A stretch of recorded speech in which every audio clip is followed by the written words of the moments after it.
Eu não consigo entender o que a Vitor tá falando de vez em quando. Explica de novo o motivo da direita tentar transformar capitalismo e livre mercado em sinônimos. Caraca, eu tava para ir embora. Aí você me faz uma pergunta dessa.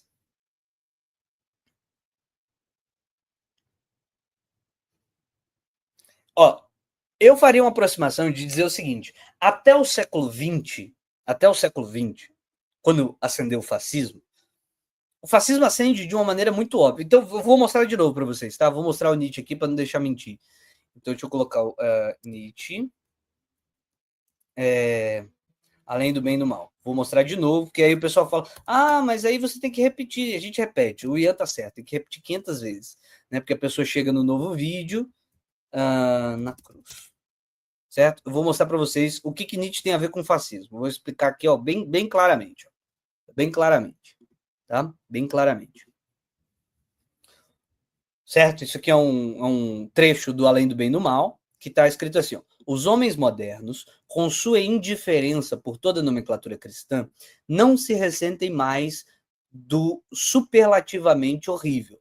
O que é o superlativamente horrível? É você chamar Deus na cruz, certo? Deus na cruz, para Nietzsche, não faz sentido, porque Deus tem que ser poderoso. Na cruz é torturado e morto.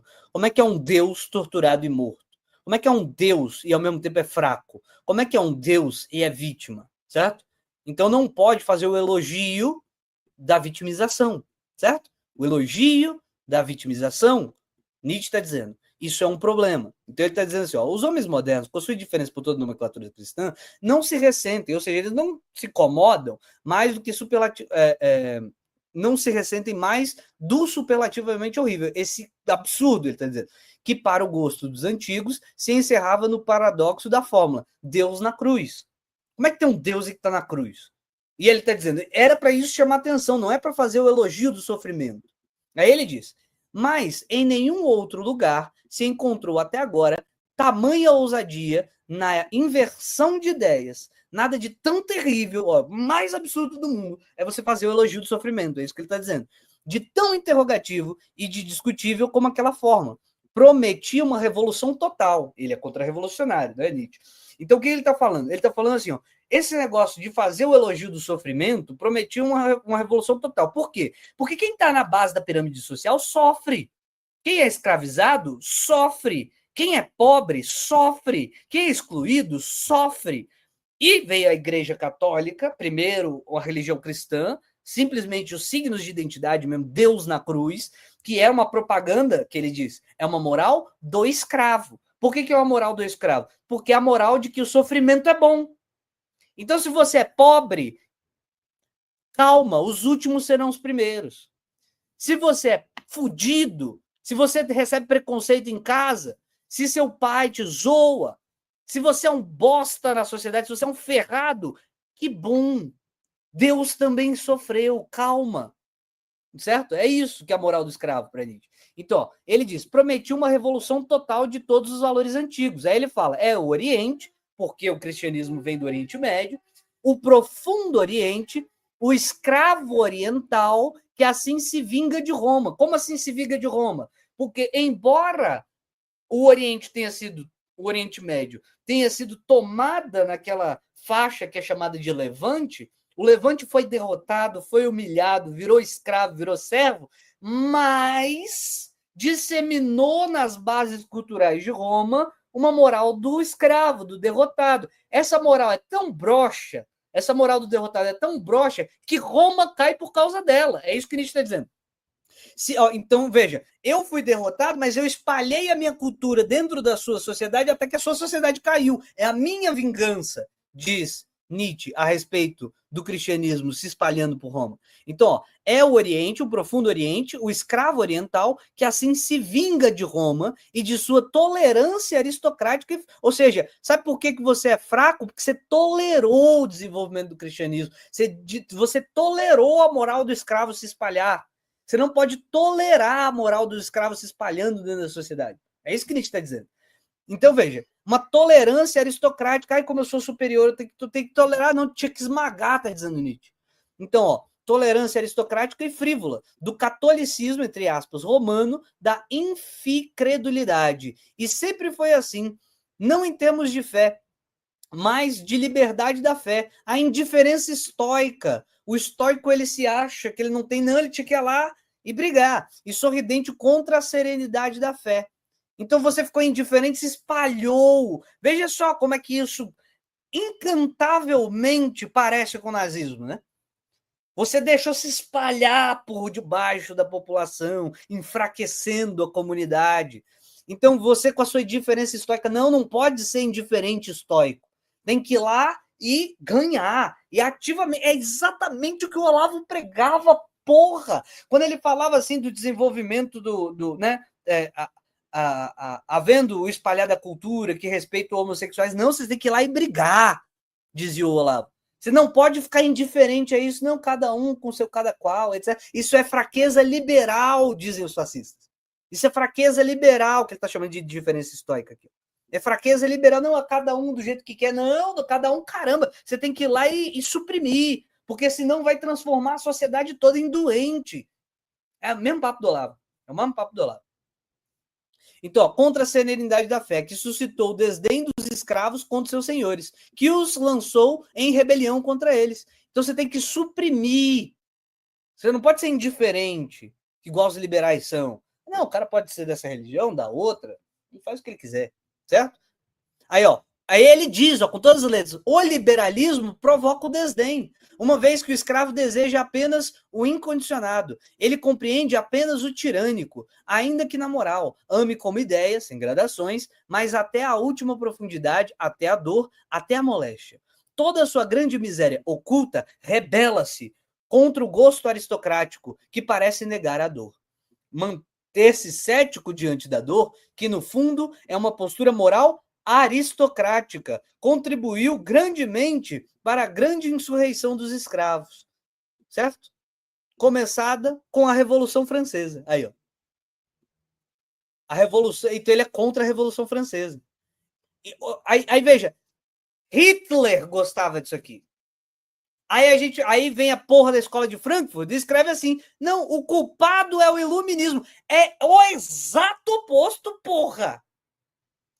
Hitler não citava Kant. Hitler não citava Diderot.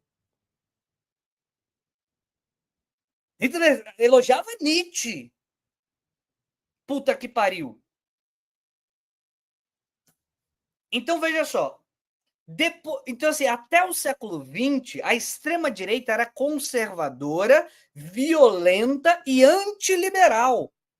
Conservadora, violenta e antiliberal. Por quê? O que todos eles diziam? Vocês querem que eu abra aqui? Liberalismos do... Como é que é o nome do caralho, como é que é o nome do outro idiota lá? Do Mises. Então eles dizem assim, ó, os fascistas estão dizendo que os liberais são fracos. É a mesma coisa que está escrito aqui, ó. Os liberais são fracos, eles são bunda mole, eles são indiferentes. É assim que os fascistas trabalhavam. Eles diziam os liberais são fracos, são bunda mole e são indiferentes. Eles não veem que está se montando debaixo da sociedade uma rebelião dos que não têm força, uma rebelião dos fracos.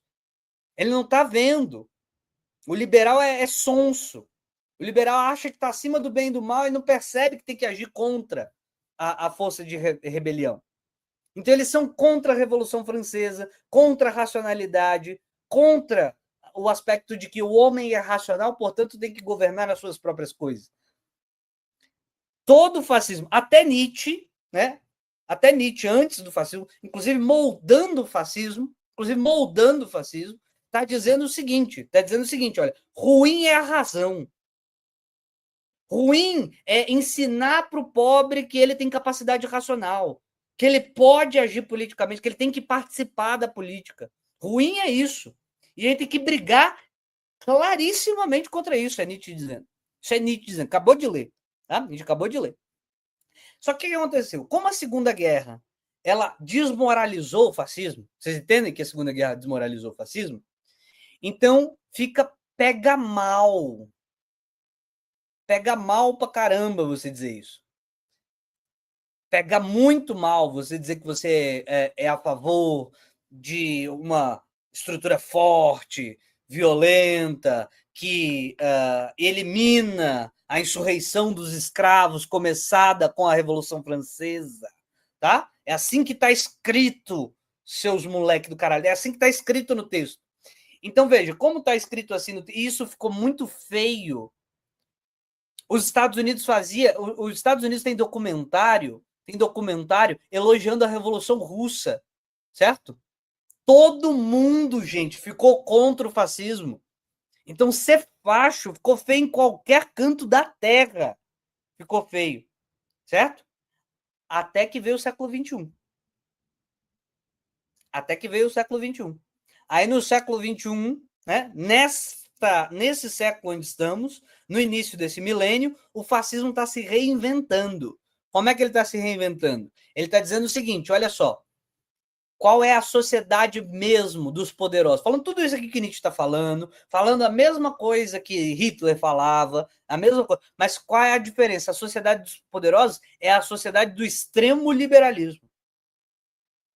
Que vai dar gente tão poderosa, tão poderosa, tão poderosa como o Elon Musk, que é o mais rico do mundo e navega na potência bélica. Ele está de mão dada, ele é um elemento do Estado. Então, veja só, antes o liberalismo era acusado de fraco. O que o fascismo do século XXI está fazendo? Ele está dizendo assim, não, mas o liberal é o supremo, ele é o supremo forte. Isso não acontecia no século XX. No século XX, todos os liberais eram chamados de bunda mole. A Alemanha cria um Estado militarizado, forte, vigoroso, destruidor, que atira em todo mundo, que se precisar a gente vai lá e conquista mesmo, certo? Então, no século XX, o liberal era tirado para fraco. Durante todo o século XX, o liberado está sendo tirado por aquele que é o mais fracote, que não consegue lidar com isso aqui, ó, a insurreição dos escravos começada pela Revolução Francesa. A França entra em Revolução Francesa e aí, numa dada altura do domínio jacobino, os jacobinos falam assim, ó, a gente moralmente não pode escravizar. E eles acabam com a escravidão. Está acontecendo uma rebelião no Haiti, ao invés de tentar tocar o Haiti de volta, eles falam assim, não, o Haiti tem direito de ser livre, gente, pelo amor de Deus. São Domingos, né?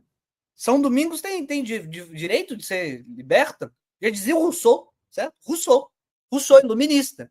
Rousseau, ele dizia, Aristóteles é um merda, não tem que ter escravidão porra nenhuma. Escravidão não é natural, caralho, diz Rousseau. Aí vem os jacobinos, e quando tem uma revolta no Haiti, eles falam assim, não tem que ter escravo mesmo não, gente, tá doido? Então, assim, quando, aí vem o movimento posterior, dizendo assim, ó, os liberais são fracos, eles são bunda mole, eles não conseguem lidar com a insurreição dos escravos, dos trabalhadores, eles não conseguem lidar com essa insurreição. Então, no século XX, no início do século XX, a acusação que os fascistas faziam e Mises tem que se defender disso é dizer assim, não, gente, não, o Mises tem que dizer, não colem com os fascistas, embora ele próprio esteja colado, né? Mas não precisamos necessariamente colar com os fascistas. É verdade que o fascismo impediu o bolchevismo de se espalhar pela Europa, mas nós, com os valores liberais, conseguimos, diz Mises. O que eu quero dizer é que esse texto de Mises, chamado Liberalismos, é um índice histórico de que o liberalismo era tirado pela extrema-direita como fraco. Por isso que toda vez que aparece os imbecil de direita dizendo assim, mas o fascismo, ele não gostava de liberalismo. Não gostava, porque dizia que o liberalismo é fraco. Dizia assim, ó, vocês não têm como vencer a Revolução Bolchevique, a gente precisa de homens fortes para preservar o capitalismo. Então, no século XX, não tinha nenhuma dúvida de que a extrema-direita não era liberal. A extrema-direita no século XX era antiliberal porque ela dizia que o liberal é fraco. Sempre foi assim. Sempre foi assim. Sempre foi assim. A extrema-direita nunca foi liberal. A extrema-direita foi antiliberal porque dizia que o liberalismo é fraco. É exatamente como está dizendo o Rubens, eles diziam terceira via, mas não terceira via porque é uma terceira via no centro, é uma terceira via lá na extrema-direita, porque o liberalismo não dá conta de segurar a revolução. E aí por isso você precisa de violência, fechar o regime e etc. É isso que os fachos sempre disseram. O livro que o Hitler escreve quando ele é preso, depois de tentar dar um golpe de Estado na Baviera, que se chama Minha Luta, ele diz assim, ó, ele diz assim, gente, presta atenção, presta atenção. Sabe qual é o problema do Partido Social Cristão? Sabe qual é o problema deles? É que eles não são fortes o suficiente. Eles não conseguem aglomerar o ódio que as pessoas têm num local só. Ele não tem força, ele não tem coesão. Então, nunca, nunca, nunca, nunca a extrema-direita do século XX foi liberal, mas porque ela está extrema-direita. Só que a bosta do webcomunismo, este lixo que a gente tem na nossa internet hoje, não tem a capacidade de dizer para vocês a verdade. Porque eles sabem que hoje, no século XXI, o que aconteceu? Como o fascismo ficou muito estigmatizado, ninguém aceitava colocar a imagem, agora eu vou ter que ser forte. Né? Esse padrão de discurso ele entrou em declínio por causa da derrota dos fascistas, com a união entre Stalin e Churchill e essa porra toda. Então, como o fascismo entrou em claro declínio, em óbvio declínio, certo? Como ele entrou em absolutamente óbvio declínio, aí o que está acontecendo agora? Agora está começando a surgir uma força que diz assim, que é essa galera do anarcocapitalismo, etc e tal, que diz assim, não, veja bem, retoma Nietzsche, tá? Retoma Nietzsche. A questão é o indivíduo. O Estado é uma entidade coletiva. Retoma Nietzsche. É o mesmo papo que a gente viu aqui lá no Menschlich, Autos Menschlich. Ele retoma Nietzsche. O problema é essa entidade coletiva. O indivíduo é que é supremo. O indivíduo, se você tenta fazer estratégias coletivistas, não foi o que a gente viu no parágrafo 473 do Menschlich, Autos Menschlich? Não foi exatamente o que a gente leu? Não foi precisamente o que a gente leu no texto? Então, veja só, o socialismo é problemático por quê? Porque ele vai criar uma sociedade coletiva contra o indivíduo, que vai acabar em quem? Despotismo, como Platão tirando na corte de Siracusa. Não foi o que a gente acabou de ler, gente? Não foi o que a gente acabou de ler? Então, qual é o discurso? Eles retomam Nietzsche. Quem é que retoma Nietzsche no caso do anarcocapitalismo? Uma menina chamada... Como é que é o nome dela? Do Atlas lá, da Vingança do Atlas. Como é que é o nome dessa psicótica desgraçada? Eu esqueci agora. Diz para mim, gente, como é que é o nome daquela vagabunda?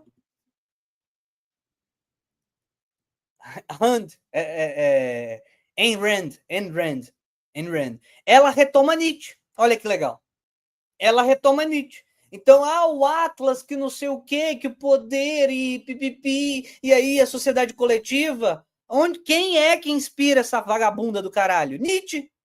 Puta que pariu, Nietzsche. Nietzsche, porra. Aí eu tô dizendo, todos os problemas do mundo retomam a Mordor, certo? Todos os problemas do mundo retomam a Mordor. Todos os problemas do mundo. Então ela vem com a ideia exatamente, olha, o Estado é malvadão. Por quê? Porque é uma entidade coletiva. Onde é que isso está? Aforisma 473 do Humano Demasiado Humano.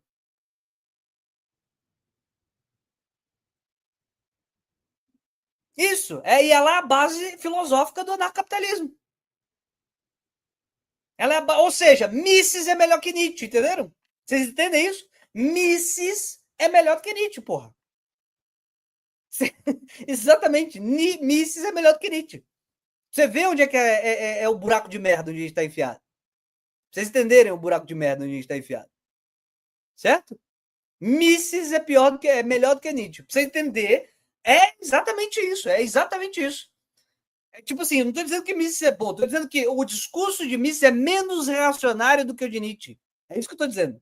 Gente, é sim. É sim. O de Mises é menos para você perceber o tamanho de merda que é onde a gente está enfiado.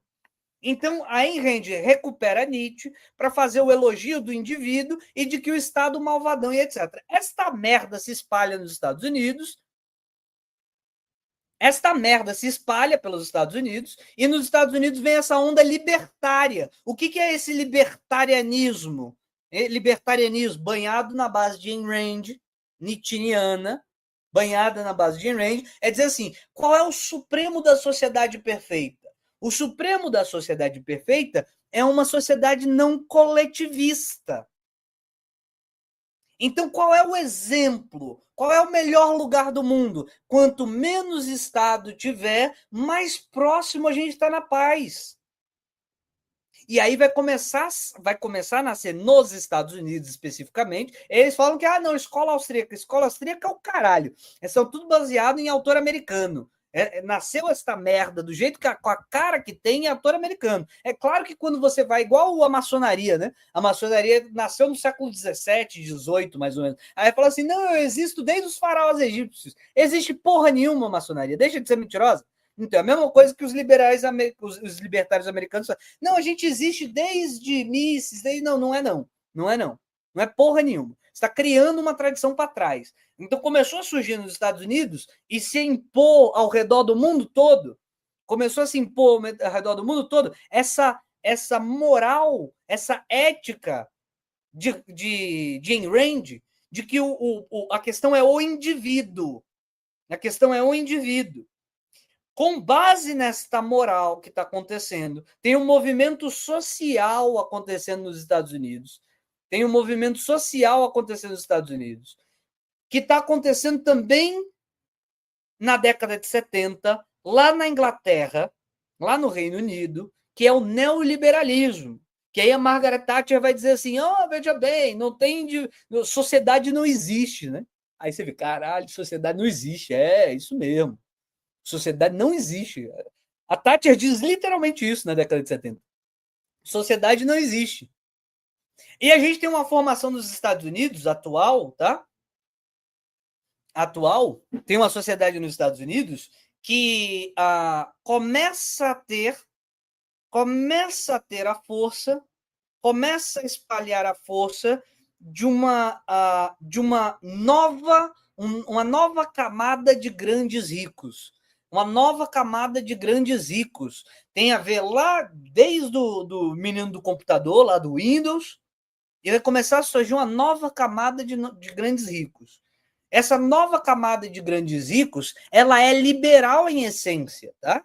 Ela é liberal em essência. Liberal no sentido bom, no sentido positivo. Liberal em essência em que sentido? Olha, homossexuais podem casar com homossexuais, viu? Tá tudo certo, não tenho nada contra isso. Liberal no sentido de a gente não devia fazer uma guerra antidroga que está matando a população mais pobre do país. Liberal no sentido de dizer, olha, gente, eu meio que não tenho nada contra, de repente, a gente ter, uma vez na história toda dos Estados Unidos, um presidente claramente, obviamente, negro. Certo? Está subindo uma camada de grandes ricos, que são liberais. Está subindo isso. Quando o Obama toma o poder, e aí eu vou dizer para vocês onde é que vocês vão ouvir esse assunto, tá? Vou dizer para vocês onde é que vocês vão ouvir sobre esse assunto. Vocês vão lá no canal do Átila, que eu não sei qual é o nome do canal do Átila.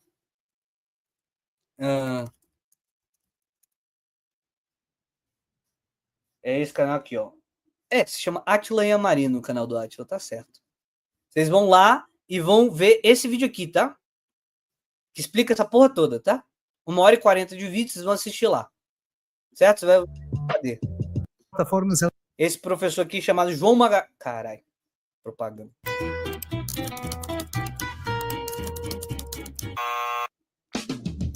Nós nunca... João Magalhães, professor e pesquisador de política e mídias sociais na Universidade de Groningen. Certo? Eu vou dizer um pouquinho a mais do que ele está dizendo. Um pouquinho a mais do que ele está dizendo. Então, nesse processo, quando o Obama chega no poder, as pessoas são liberais. As pessoas são liberais mesmo. Liberais nesse sentido que eu estou dizendo aqui. No sentido positivo do liberalismo. Certo? No sentido positivo do liberalismo. No sentido positivo. Só que essa galera facho desgraçada, seguidora de Ayn Rand e o caralho, começaram a pressionar. Lembra o paradoxo do Popper? De que a gente não pode dar liberdade para facho? Paradoxo do Popper. Facho se resolve na marreta. É assim que se chama o paradoxo do Popper. Tá bom? Então, mas o que acontece? nesse público liberal que quer ver homossexuais casarem, que quer entender que não tem que ter perseguição ao povo pobre com a polícia, que entende que tem que ter uma ascensão do povo negro ancestral de escravo na América do Norte, né? Essa galera é liberal nesse sentido. E aparece uma porra de um negócio nos Estados Unidos chamado Tea Party. A Tea Party, ela vai apelar para o quê? Ela vai falar, eu sou liberal, como a Ayn Rand está falando, eu defendo o indivíduo, mas, contudo, porém, entretanto, todavia, eu sou liberal até o extremo. Então, se a pessoa quiser ser facho, e ter um canal facho, e ter um podcast facho, dizem esses imbecis do caralho, pode ter. Quebrando com a tradição liberal de, olha, gente, talvez não seja bom abrir as pernas para facho. A tradição liberal dizia isso, Popper dizia isso. Mas aí aparece a Tipari. Não, tem que abrir as pernas para facho, não tem problema nenhum. O que vai acontecer? O Facebook, que é fundado por um cara de tendências liberais no bom sentido que eu estava falando, certo? Do Zuckerberg, no bom sentido, certo? Não, mas é claro que o monarca é full tea party, né? É claro que ele é full tea party. Mas veja, o Zuckerberg era um liberal, porra. Então o que acontece? Quando ele começa a perceber que está aparecendo esse bando de parteiro, filho da puta, que vai inundar as redes sociais, com as coisas mais absurdas, o que o Zuckerberg faz? Aliás, eu tenho uma prima que morou em Portugal que trabalhou no Facebook. O Facebook vai se antecipar para tentar coordenar conteúdo. Só que os parteiro, filho da puta, começa a fazer uma pressão tão grande que, veja, você não consegue contratar 50 pessoas para começar a barrar conteúdo de facho maluco. Porque eles vão começar a fazer pressão de, não, pode sim, veja, não tem problema. Veja, não tem problema. Então você começa a criar muito conteúdo absurdo de tendência facho, de tendência racista, de tendência de humilhação das mulheres. Você começa a criar um conteúdo absurdo. Vai criar um problema para o Facebook. Como é que você controla essa quantidade de conteúdo? Você tinha 50 funcionários, agora você tem que ter 18 mil para controlar essa merda. Entende o que eu quero dizer? Então, o Facebook tentou controlar. Ele tentou controlar. Ele tentou mesmo controlar. Ele tentou verdadeiramente controlar.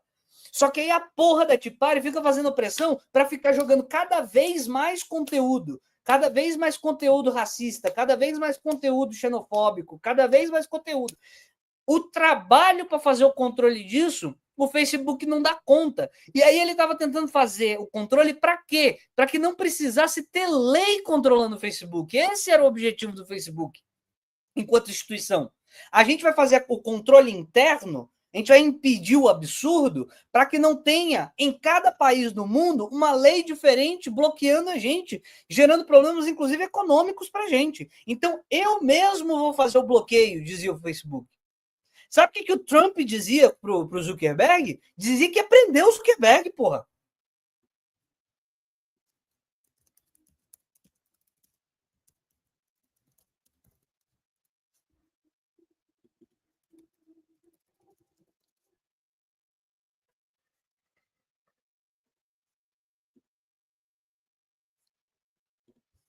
Em 2025, Trump diz que mudança de Zuckerberg, ó. Meta eliminou checagem por causa de minhas ameaças. O Trump disse isso. 7 de janeiro, ele se vangloriou disso, porra. Ele se vangloriou disso. Ele falou, sabe por que a Meta tirou o controle dela? Porque eu falei que ia prender esse filho da puta. Ele disse. Não é assim, teoria. Não, ele disse, ó. Meta eliminou checagem por causa das minhas ameaças. Eu não vou conseguir ler, vai bloquear. Vocês entendem o que eu quero dizer? Então, veja, o Zuckerberg, ele vinha com um projeto mesmo de tentar fazer o controle da administração para que os outros países não fecharam. Só que isso não deu certo. Por quê? Ao mesmo tempo em que ele não satisfazia a esquerda, que a esquerda continua dizendo Facebook não controla nada, não. Facebook não controla nada, não. A esquerda diz isso. Os caras lá se matando para tentar controlar. A minha prima, que eu disse que trabalhou com isso, ela trabalhava com isso, ela falava, caralho, o tanto de coisa nojenta que eu tenho que ver. Ou seja, trabalho, investimento, dinheiro, vem a esquerda e fala assim, controla nada, não. Aí diz, o Facebook tem uma intenção de direita, a porra do Humberto, completamente maluco. Né? Não, veja só, tem um plano. Tem um plano. Aí, veja, você está gastando dinheiro para tentar controlar. Você está gastando dinheiro. Você está tentando controlar exatamente para que os estados não precisem controlar. Para que os estados não precisem controlar. Para que ele não entre interferindo no seu modelo de negócio. Você está gastando dinheiro, perdendo moral, aí a esquerda diz o quê? Não está controlando nada. E a direita está dizendo, está controlando demais, está censurando. E aí veio o presidente dos Estados Unidos e ainda falou, vou te prender se você continuar fazendo essa merda. O que o cara faz? Aí o cara fala assim, quer saber, foda-se. Quer saber, foda-se. Você tá junto com o Trump é legal, tô gastando dinheiro, tô tentando impedir o negócio, não tá funcionando, porque no mundo todo tá aparecendo as leis de regulação, ainda que eu tente fazer regulação interna, então não funciona pro cara. Então o que a pressão geopolítica faz? Empurra a galera toda, esses novos ricos, na mão de quem? Isso, o cara só tem a perder. Onde é que empurra todos esses grandes ricos? Eles vão pra mão de quem? Eles vão pra mão da extrema-direita. Aí a extrema-direita fala assim, ó. Não, aí a extrema-direita começa a falar assim, ó. Baseado em Hannah Arendt.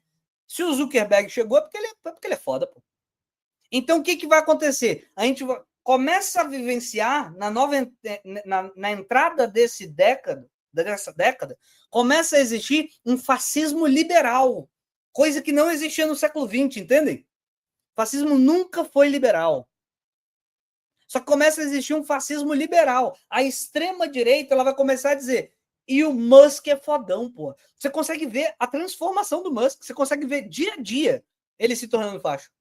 Você consegue ver dia a dia ele mudando, ele tendo posições progressistas, normais, assim, do tipo, olha, gente, homossexuais podem casar, tá tudo certo. Você consegue ver passo a passo, porque a extrema-direita tá achando, tá criando o novo Ubermensch, é o bem-sucedido financeiramente. Então a extrema-direita começa a dizer, a extrema-direita começa a dizer que o bem-sucedido financeiramente, que ganha dentro do capitalismo, esse é que é o novo Ubermensch.